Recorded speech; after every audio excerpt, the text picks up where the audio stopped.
society because they work in customer-facing roles. Then retail, and before we know it, it'll be mandated through society, as is the case in Italy for the over 50 age group. Although now, Italy are allegedly recording their unvaccinated healthcare workers. I, alongside everyone else working in the NHS and in the healthcare profession, have worked through this pandemic, clapped at the start when there was no vaccination. Sometimes in unsafe environments, with staff shortages, without breaks and with minimum PPE. Yet now we're a threat because we are unvaccinated and no longer clapped for. What about the millions?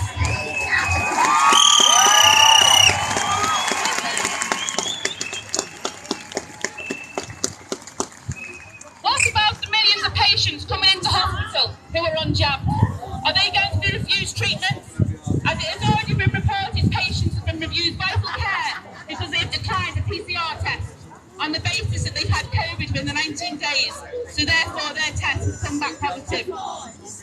Also, what about patients that are vaccinated, as they can still transmit the virus to us? The science just isn't strong enough. Is it public knowledge how short-staffed all NHS sectors are? Maternity services at present are 2,000 or more. Billions of these vaccines, because of these vaccine mandates. The government say they've invested millions into maternity services, and we are getting a bigger influx of student midwives through. But what benefit is this if we are then losing them? The anti-mask protest. The people who will suffer will be patients. On anti-vaccine. You, your wife, your partner, your daughter, your granddaughter, your sister, and also remaining staff. There will be even bigger waiting times. The staff will face even more burnout, and this is when mistakes are made. Not to mention these students who are now being told they can't finish their degree if unvaccinated, and have accumulated tens of thousands of pounds in student loans that will not be forgotten about by the government. Also, not to mention the collective years of expertise that will be lost.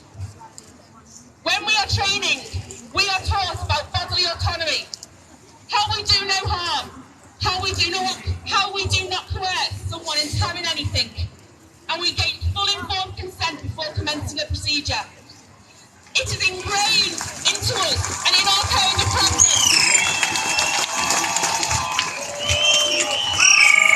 How am I supposed to teach students about patient bodily autonomy and their right to refuse treatment when ours are being dismissed?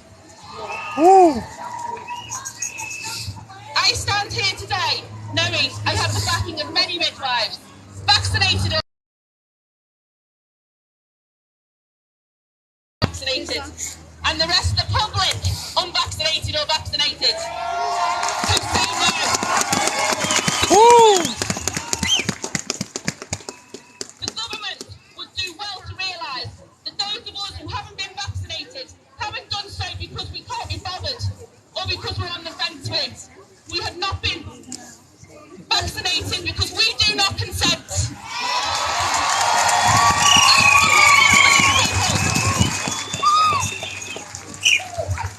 If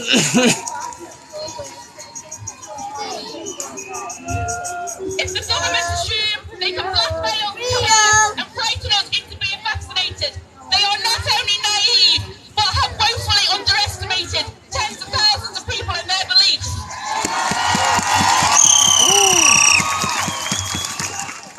Whatever happens in April and the months prior and post, I, for one, am extremely proud of not only myself, but for all of us who refuse to be coerced and frightened, because we have something much stronger than fear. We have morals. We have pride. We have dignity. And we have choice. Ooh. If we allow even one of these things to be taken from us, then where does it all end? Stand firm. Stay true to your beliefs. and be proud of yourself for the decisions you make. Woo!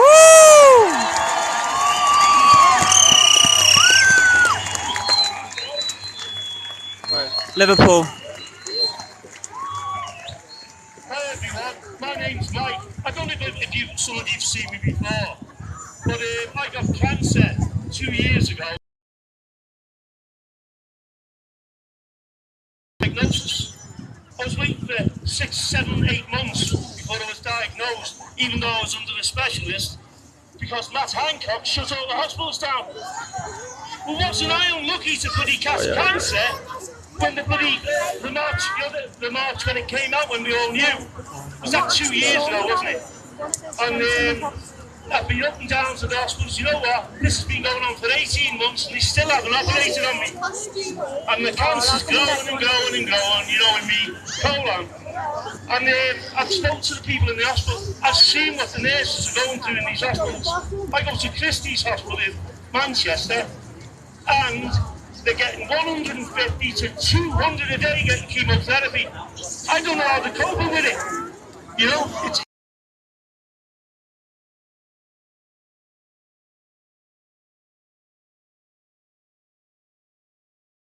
what do you call them? The Macmillan nurses. They've done a paper. Go onto the internet. Thank you for the follow. And you'll be able to read it. It's a report, 52 pages long. I'm not getting the booster. Because of late 600,000 people, sorry, because of late diagnosis. That's a hell of a lot more that's died with COVID.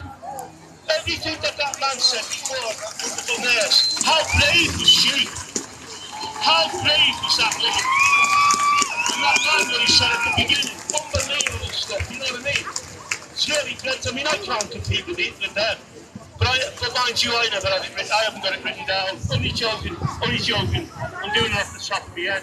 But I want to thank the people here today who've organised this. I mean, there must be thousands here today. I'm really made up to be a part of this.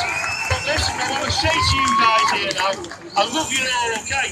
And you're all empaths, like that nurse was saying. We're all empaths here, but we're being ruled by psychopaths and narcissists. Woo!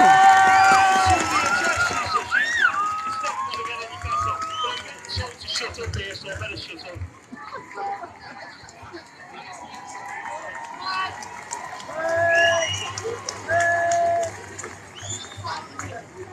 I don't actually know how long it's on for.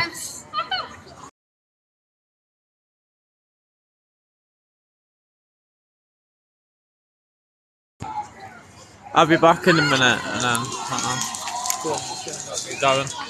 And I'll be back on there.